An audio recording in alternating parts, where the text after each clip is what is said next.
We're going live. Hello, everybody. I'm Tammy Creenage, your host of our 13-week CMA a Day challenge. We are in week 9. We are getting to the point, guys, where we are 3 months from Thanksgiving, 3 months from the end of the year. We are going to start the 4th quarter. And I'm a huge football girl. And, you know, our Giants, we always win the game in the 4th quarter. So now's your chance to win the game. Today, I'm super excited to bring Jay Fletch. He is a real estate agent in, actually, I didn't get where you're located, but what is most impressive, he's going to introduce himself in a second. He's done 207 listings by himself. He has a team of 6 assistants and 1 other agent. So he's doing those 207 listings alone. Today, he's going to talk to us about that next home and building that home buyer dream book. So Jay, tell us a little bit about yourself. How do you get these listings? And take the floor, my friend. Yeah, so I'm based about 25 miles east of Minneapolis. I actually live in Wisconsin. My office is in Lake Elmo, Minnesota. Like I said, so it's about 25 miles east of the Twin Cities. And, you know, biggest thing for me when you look at our business, so year to date, we've taken 207 listings. And how my structure, my team is set up is I'm the rainmaker. So I'm the one generating the listing lead. I'm the one going on all the listing appointments. I'm the one sitting in the kitchen. I'm the one building the rapport. I'm the one doing the follow-up, you know, the follow-up status calls and checking in on it. Now my team does do a ton of stuff to allows me to be that efficient. You know, they're setting up the appointment for me once I've got the name and number. They're basically asking some preliminary CMA questions. A lot of times they're working up the CMA, the research they're putting on my desk to review before it goes out. With that, once the listing is signed, you know, they're taking care of ordering the pictures, ordering the staging, ordering the pre-inspection, ordering the, you know, they go out and do all the measurements and stuff like that if we don't have them already. So yes, so 207 listings year to date. I'm doing all the appointments. As what we describe in our coaching company is essentially I'm the doctor. You know, so my hands are for operating, and you need nurses and you need receptionists to kind of keep people moving through the, you know, through the hospital. And so you're coming in there doing the operating and you're handing everything else off. So that's kind of how the structure runs. I do have one agent, doesn't really help much on the listing side. Occasionally he'll fill in for me if I'm not able to attend it. Otherwise, he's primarily helping out on just anything that involves an agent to take it off my plate. So yeah, been selling real estate 26 years now. I tell people I've had 2 careers in real estate. I've had 19 years before I got involved with the core, and I've had 7 years with the core. The 7 years have been much better than the 19. I can attest to that. Yeah. So just want to back up a quick minute because we do have some newer agents on that will listen to this. Now, with your team so big, how I could already hear some of these newer agents saying, well, how am I supposed to do that? I don't have that much help. So you didn't always have a team of 6 assistants. So how did you build your business up to get to that point where you have 6 assistants? Well, first you got to work on matrix, right? So when we look at matrix, if you're doing 3 closings a month, maybe 4, somewhere in between 3 and 4 a month, and you're doing that on a consistent 3-month period. So that'd be 9 closings over 3 months or 12 closings over 3 months. That tells me that you're at the point in your business that you should hire a full-time assistant, not a buyer's agent, an assistant. And really, when you look at the duties that you have as an agent, you have to do all the duties until you get an assistant. Then when you get an assistant, you hand off some stuff that frees up your time. So then you can go on more listing appointments. You can spend more time prospecting. You can spend more time face to face and belly to belly with your customers. And the only way you're going to do it at this level is you got to build a team. So in the beginning, it was just me doing everything. And when it was me doing everything, it was working way too many hours a week, failed relationships, failed being a father, burnt out, all of those things that most agents are notorious for. You know, you end up drinking too much and things like that. You know, all the bad things happen because all the bad things happen because we sacrifice everything else for real estate. So that's why you bring an assistant in around 3 transactions per month. And your first assistant you should hire, they should basically take these things off your plate: your calendar, your email. And calendar, email are probably the biggest 2 ones that should go off your plate. I would agree. First, and then once you got somebody coordinating your calendar, then you just got to show up and follow the calendar and honor it. So that's where I would do the first one. I wouldn't bring on, you know, quite frankly, I probably wouldn't be bringing on a buyer's agent until well, one, we don't do buyer's agents hardly anymore. We do showing assistants. But even if that model, I think you need to have 2 full-time assistants before you even think about bringing on a salesperson. Wow, that is very, very interesting that you say it like that. So I'm just jotting these down. Okay, so for those of you who are catching this on the replay, first of all, for those of you who are joining us on Facebook, make sure you hashtag me and tell me where you're from, because we've got 153 people in our group that will watch this at any time from all over the country. So 3 to 4 transactions per month, and then you hire a full-time assistant, and their main job is to manage your calendar and your email. I know I just hired an assistant, and all her first job was email. And I literally went through every single email, teaching her how to answer them. That was a huge relief. So then when you're doing 6 to 8 per month, you can bring on a second person. So And the second person, you give a little bit more on your plate to that person. Maybe they start doing marketing. Maybe they start doing flyers. Maybe they're running around putting the sign panels up or lock boxes.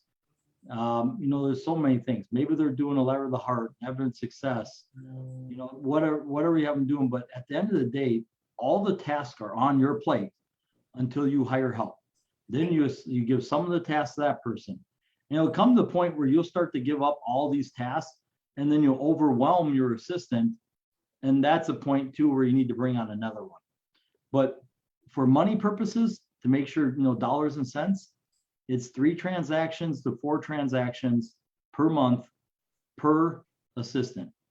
So if you're doing 8 per month, you can have up to 2 assistants. If you're doing 5 per month, you probably should have 1, and your assistant's going to be a little bit overworked, and you're going to be a little bit overworked. And you're probably on the verge of hiring that second one. You're at least looking for one. But you got to tie in your decision making. Your decision making's got to be based off matrix, and it's got to be based off your profit and loss. Like, you got to be able to have money to do it. So not about feelings and how you feel about it. I want to get a buyer's agent because I don't really feel like taking buyers out. I'd rather just focus on listings. I mean, here's the thing. It's your name's on the door. So, I mean, here's the thing about building a team. You could have 3, 4, 5 assistants. I mean, you could be where I'm at. You could have all the assistants in the world, all the buyer's agents in the world. At the end of the day, if they all walk out tomorrow, guess who's picking up all the work again? Yep. You are. Your name's on the door. You signed up for it. So if you ever look at it where it's going, man, I want to get a buyer's agent to get rid of buyers. Well, buyers are part of generating listings. You know, I always bring a buyer's rep agreement to my listing appointments, and I always bring a listing agreement to my buyer appointments. And we do buyer appointments. We have them actually come into the office, and we talk and we meet them. We don't run out the door and go up. But I still do buyers. Not my biggest, it's not my favorite thing to do. But at the end of the day, with this job, you gotta take the good with the bad. Yeah. And here's the thing I'll caution you about buyer's agents. And this is why at the core, we're really looking at doing showing assistance. Because let's say you get a buyer's agent and they're pretty good. And you start handing off all your buyers to them and you're only taking the seller stuff. And then you and the buyer's agent have a rub. You guys have an issue. Guess what you're going through? You're going through a divorce. So now some clients that you may have been friends with, got great rapport with, maybe you bought and sold homes a couple times from them over the years. Now they have to decide, are we team J or are we team buyer agent? That's why we really like to have showing assistants or also listing assistants. And both of those are W-2'd payroll people that are licensed and they're doing everything under your name, because then it's still your client. So if a showing assistant ever left, or if a buyer's assistant ever left, or if a listing assistant ever left you, they're not taking the database with them. If you have an actual buyer's agent and they leave you someday, you've got to split. There's a big team in our marketplace that just switched companies. And I was really shocked that they switched companies. I was even more shocked when I found out 2 of their buyer's agents did not switch. So the lead agent switched, 2 buyer's agents did not. On average, they do about 200 transactions a year. I looked at the 2 buyer's agents, they did 137 of the 200 last year. Wow. And now they split. That's half I'm the just looking at business. going, if you want to avoid a mess, go with W-2 showing assistants. That is a really good tip. And I really hope everybody pays attention to that, because that is something that I know a lot of real estate agents don't follow that model. So now let's talk about listings specifically. So we've been doing our CMA a day challenge. I debriefed you about that. Yep. You seem to have that mastered. So now I love your topic, the next home and the dream book. So it sounds like you're already preparing your clients, your people, for their next home before you've even done anything. So tell us how you do that. Yeah, so, the first and foremost, I average about 144 listings per year. And one of the reasons why I average that is because it's a number I own. I know exactly how many appointments I have to go on based on my conversion to make sure I sign 144 listings per year. I've tracked it now going on 6 years. I've hit at least 144 every year in the last 6 years. Now this year I'm already at 207. I'm at 207 going into the 4th quarter. I could essentially stop now. I'm already 50, 63 ahead of where I normally like to be. So I'm 63 ahead of my goal. So I think it's important to look back and say, why so much growth this year versus last year? And here's where it comes down to. I increased my calls to my past clients. So when you look at all the prospecting that's out there, your past client is one of your best resources for future business, because these people already know you, they already like you, they already trust you, and they've worked with you in the past. So I increased my past clients. So we typically say do a past client call do each letter of the alphabet per week. So first week of the year, you do A. Second week, you do B. If you did that, you would call your entire database once in the first 6 months and once in the back 6 months, so twice a year. So that's what we teach. Now, when COVID hit, I got a little nervous. And in COVID, I played a game with myself. I said, okay, for the entire month of April, I'm going to call my entire database. I'm going to call my entire database of about 400 people, 400 that I track, and I'm going to call all of them in the month of April. And calling is simple if you do it very intentional, if you have a reason to call.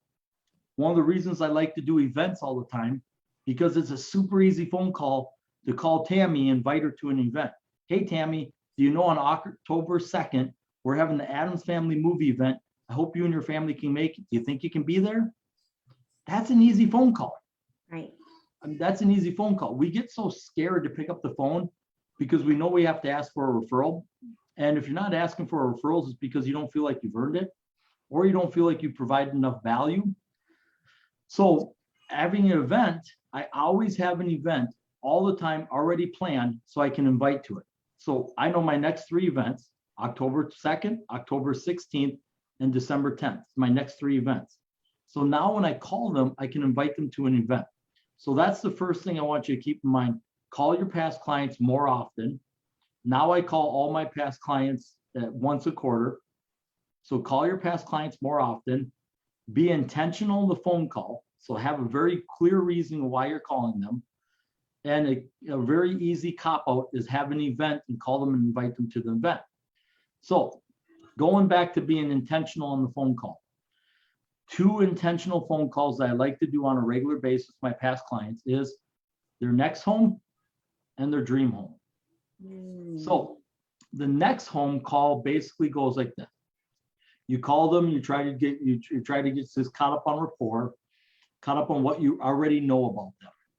So you take information you already know, kids, maybe sports they're in, maybe their current house, maybe where they work, maybe some things that you know they have an interest in, if they're, what they do for recreational, whatnot.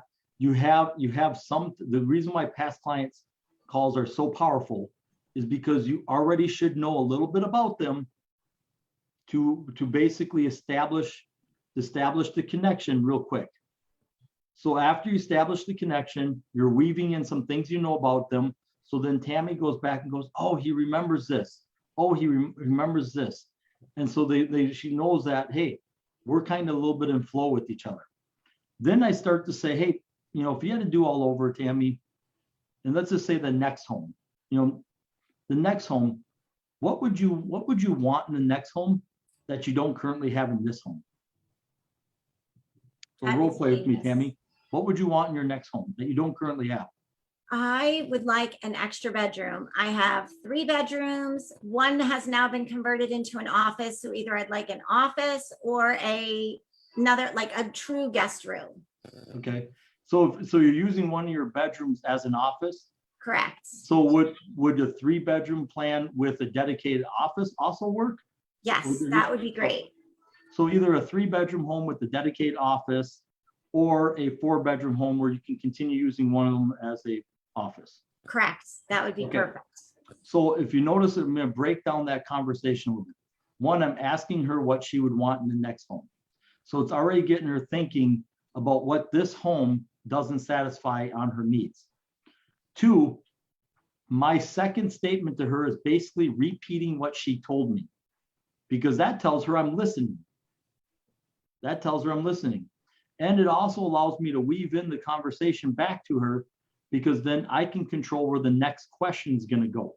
And if you notice, my next question was, do you really need a 4-bedroom home, or would a 3-bedroom with an office work?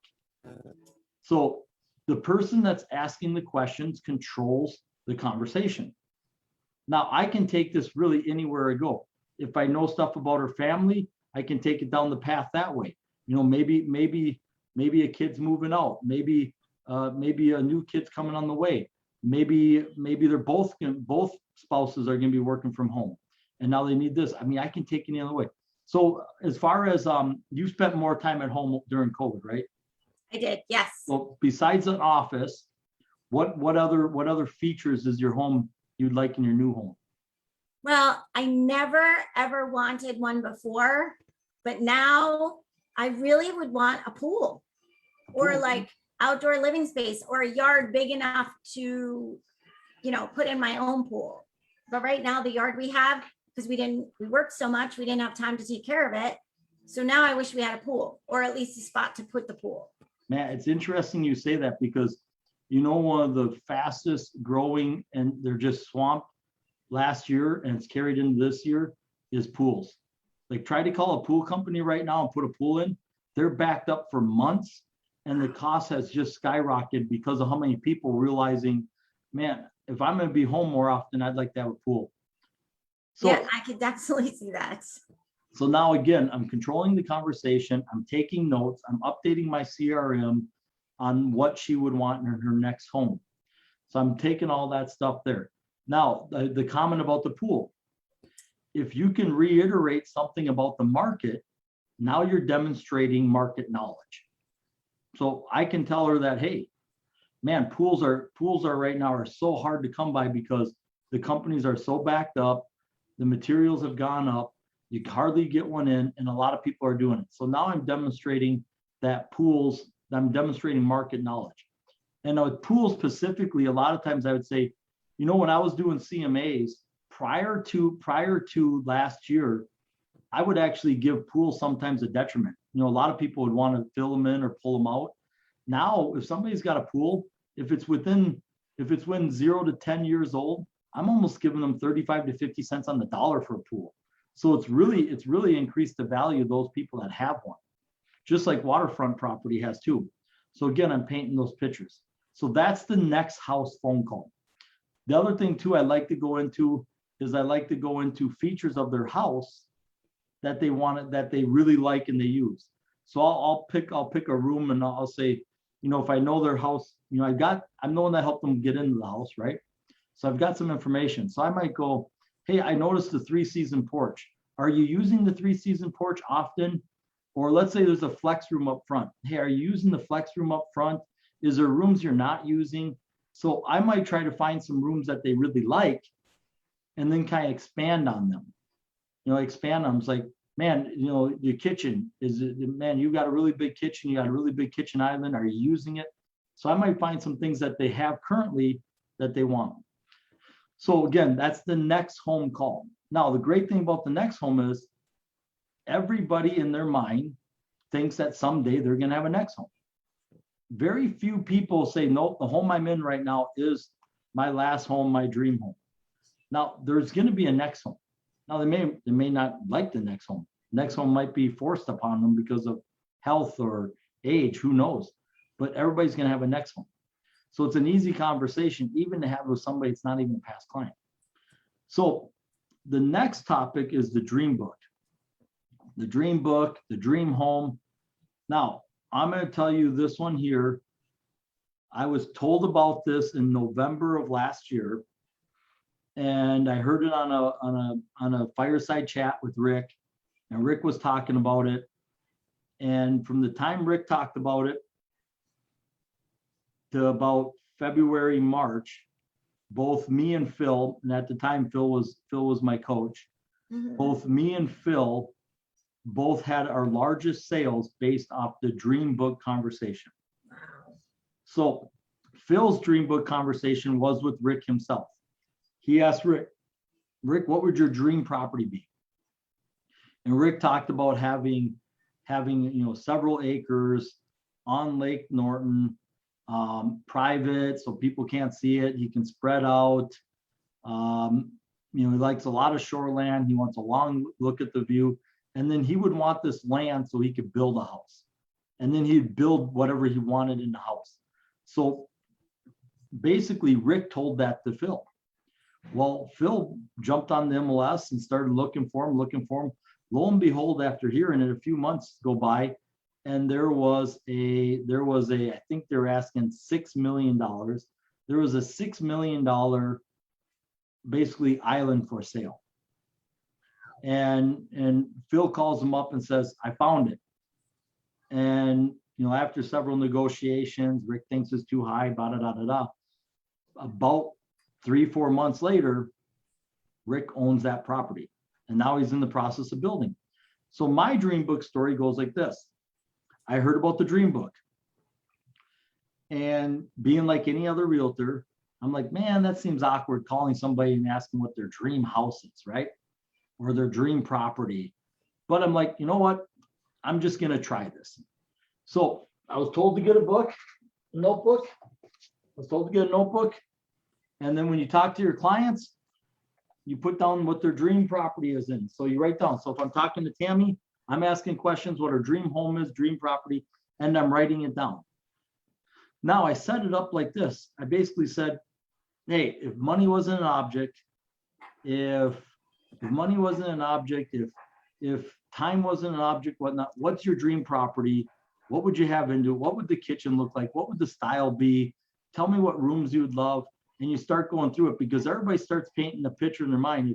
If they could write a check for anything, what would they have an idea of what they would love to buy. I love that.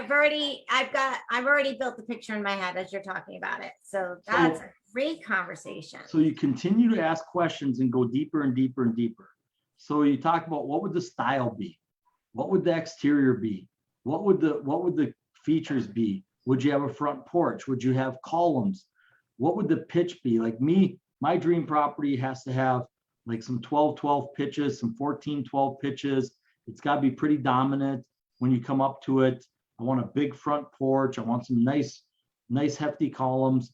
I want it on water. So you start talking about this, right? And you ask questions, ask questions, ask questions. Well, interesting enough, I decided to actually just do the work. So the first person I called was a VIP of mine. So it's already a past client. It's a past client who refers me. I've got really good rapport with them. And the reason why I called him first is because if it went sideways, if I was embarrassed for asking these questions, he's the type of guy where we're pretty close friends. I could get away with asking him, right? So I get talking to him and he basically says, well, my dream property is to buy someone else's rental portfolio.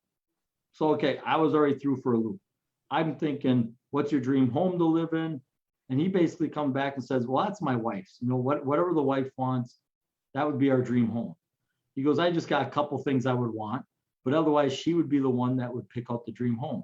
He goes, but me, he goes, I want to build a rental portfolio. Instead of buying onesie, twosies over the years, he goes, I would like to find somebody that's willing to sell their entire rental portfolio so I can come in and do a portfolio loan and buy the whole thing just as they're exiting the market. So I'm writing this down. And the key to the dream book is this next part. One is asking the question, make sure you have the notes. Here's the key. Even if they don't have the money, even if it's not on their radar, if you come across, you should spend at least a half hour once a week going through the MLS and see if you can find anything that is like what your client's dream is, even if it's not even in your marketplace. Let's say I find the perfect property and it's in North Carolina and I find it on Facebook. I would tag the person that I'm like, hey, is this really close to what you're thinking for your dream home? Or I would send it to them through Facebook and say, is this what you're thinking for your dream home? Or is this too small, too big? So even if it's not in your marketplace, you should tag them, send it to them if you ever find something that matches up on the dream, knowing full well that they can't buy it, because it tells them you care about them. It tells them you're listening. It tells them that they're more than just a number when it comes to you. And lo and behold, if it's someone's dream, sometimes they find a way to buy it even if they don't have the money. So I had this conversation with him. We talked about his dream property because the wife would determine the dream home. And I think I had this conversation in December, somewhere in there. November, so it probably took me a few weeks before I got the nerves to make the call, so probably December. January, a property went up for sale, and it was basically, I think it was like 42 units. They're overpriced, way overpriced. But I sent it to him, and he's like, yeah, this is kind of what I'm looking for, but the numbers don't work on those ones. Yep. So then a couple months go by, and I'm sitting down with another one of my clients, and another one of my clients has like 4 or 5 different businesses. And I didn't really know this, but they had 76 rental units. Wow. And we're talking, he goes, you know, someday we're just going to sell off all the rental units. So he goes, so we can focus on, you know, our other 2 businesses. And I said, I might have somebody interested. And he goes, well, they're not really even for sale. So I called him back up. I said, man, I found 76 properties. They're kind of not for sale, but they kind of want to sell them in the future. I mean, it's right up your dream. What do you think? And he goes, let's run the numbers on them. So we went to the tax record, pull up all the addresses. We kind of guessed what the rents would have been, ran some numbers on them. And he goes, I think I can swing by them and get a loan. He goes, if you go, you can get them to sell them. So needless to say, fast forward about 5 months later, it ends up being an 8.35 transaction, 8.35 million, and I got both sides. Wow. All from a call, all from a fireside Zoom chat about doing a dream book with your people. That is, I've heard about these dream books a little bit in some of these classes, but that is the first time I've heard that whole story. That is because Rick is building that. For those of you who don't know, Rick Jay's in the same coaching program that I'm in, and Rick is the founder of the company, and he's in the middle of building that dream house right now. He talks about it all the time. So wow, I never even knew that story. So wow, so it didn't cost you any money for Zillow leads or Boomtown leads or any of that. You just picked up the phone and dialed your past clients. The past clients, for me, the past clients is so when I'm coaching students and they've got to get numbers up, or they're in a slump, or they've got to put some things on their pay logs, like they got to have a closing. I like to tell people, first and foremost, go right to your past clients. They already know you. They already like you. I mean, it's just a lead. What cracks me up is you see agents make an offer on a house and their buyer don't get it. And so what do? They write a letter and they send it to the 200 closest homes of that house. And they say, I have a buyer that missed out on that house. If you're thinking about selling, please call us. I have a buyer. Well, think about that for a second. Those 200 houses closest to that house that your buyer missed out on, they don't know you. They don't like you. They don't trust you. And you're sending them a letter. Then they probably think it's a scam. So if you have a buyer and that buyer did miss out on a home, why don't you send that letter to your database? Send that letter to your past clients. These people already know you, like you, trust you. So if you tell your past clients you have a buyer, hey, I have a buyer. They made an offer on the neighborhood in Marsh Creek. They're really looking for a 1-level home, 3 bedrooms on the main home. Their budget's up to $650,000. We missed out on a home in the neighborhood before. If you can think of anybody or know anybody or yourself thinking about selling, call us. At least that way, if you send that to your database versus sending to a bunch of random people, at least your database might step up and go, hey, I know somebody selling. It doesn't happen to work for that buyer, but maybe it'll work for another buyer. Your database will step up if you ask for help because they already know you, like you, trust you. You send me a letter in your neighborhood saying, hey, I got a buyer looking in your neighborhood. My first reaction is, yeah, so does every agent. Like everybody says they have a buyer until I tell them to bring me an offer, and then they don't have a buyer. Interesting. So okay. that's your database is so underused. And I should say it's undermined, not used. Use a bad word. No, I agree with you. Recently, I have been working on refis with my database, and I was amazed just trying to help my agents get some new business. I was amazed at how many people refied last year and then did that exact thing. Now they were buying a new house. They moved out of the city. They hated it. They're moving back to the city. Or they moved out of the city because of COVID, and now they bought their house, but now they need a second home in the city because they realized that they probably jumped the gun a little bit. So now what I want to try to do is for all my newer agents who are listening to this can be done on a much smaller scale too. If you have someone renting, you could ask them, what does your dream, your next step look like, and build that for them and get them excited about it. Because once they know what the steps are and how to achieve that goal, they're going to be excited about it. They're going to be a client for life, knowing that you got them from renting into a condo, into a small single family, the bigger single family. Now they're in a colonial, and now they're in their dream home. Like within 10 years, you've sold them, 5 or 6 houses. I think it's genius, actually. It makes me want to be an agent, to be honest. Everybody has a next home in mind. They really do. I mean, the next home might be a pine box 6 feet in the ground, but everybody has a next home in mind. And so talking about the next home basically triggers that gland in your mind that where you start to think about it and whatnot. And again, your job Your job is not to, your job is to plant the seed. Mhm. That's your job. And just like the story with Johnny Appleseed, you have to plant as many seeds you possibly can all over the ground, all over, and you just plant a bunch of seeds. Some of those seeds are going to land on fertile ground. Some are going to land on rocky ground. Some of those seeds are going to be eaten by birds. Some of those seeds are going to be choked out with the weeds once they sprout. Some will get too much sun. Some will get not enough sun. Some will get too much rain, not enough rain. Your job isn't to control whether or not you have whether or not the seed grows. Your job is just to plant as many seeds, because you can only control the activity. You can only control the activity. But if you do the activity, the result will be there. And every farmer I know, whether their entire crop was destroyed before harvest, every farmer does the same thing in the spring every year. They go back out and they plant without knowing if there's going to be a crop there or not, because they can control the planting. They can control the activity. They can put the seed in the ground. That's your job with the Next Home and the Dream Book. You're just planting seeds. Some of them will step up, some won't. Right. Guys, I think this fits in with our CMA a Day challenge.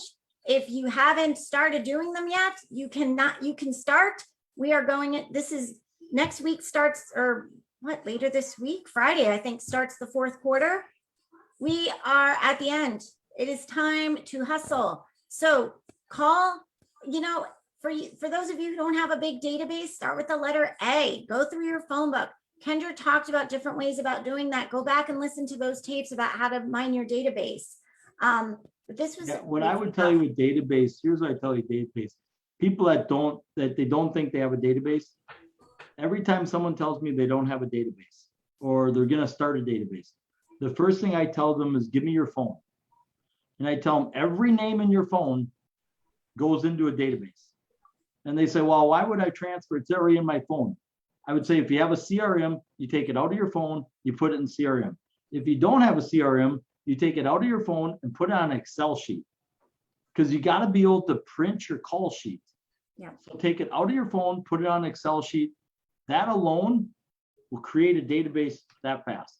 And then the other thing I would tell you is, what I say is, don't play God, which basically means don't judge the people in your phone or your database. Don't make a predetermined decision for them. Don't be like, oh, I'm not calling Tammy, she just bought a home. No, some of my listings this year were people that just bought a home 5-6 months ago. So if I would prejudge them and go, I'm not going to call them, they just bought a home.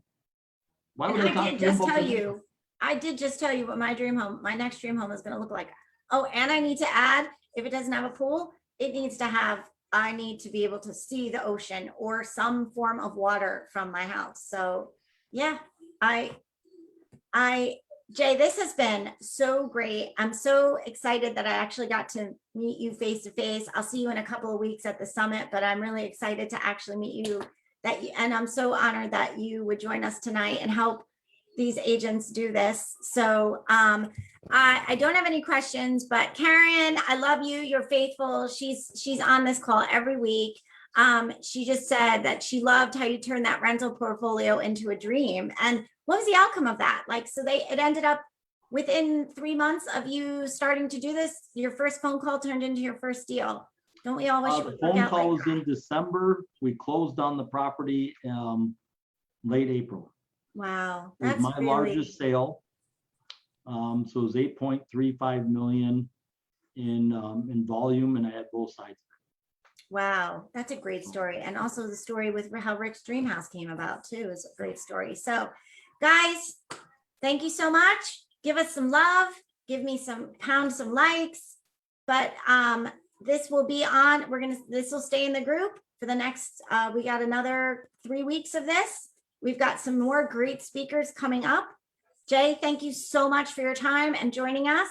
And guys, that's a wrap. Thank you so much. Have an awesome rest of your day. Cool.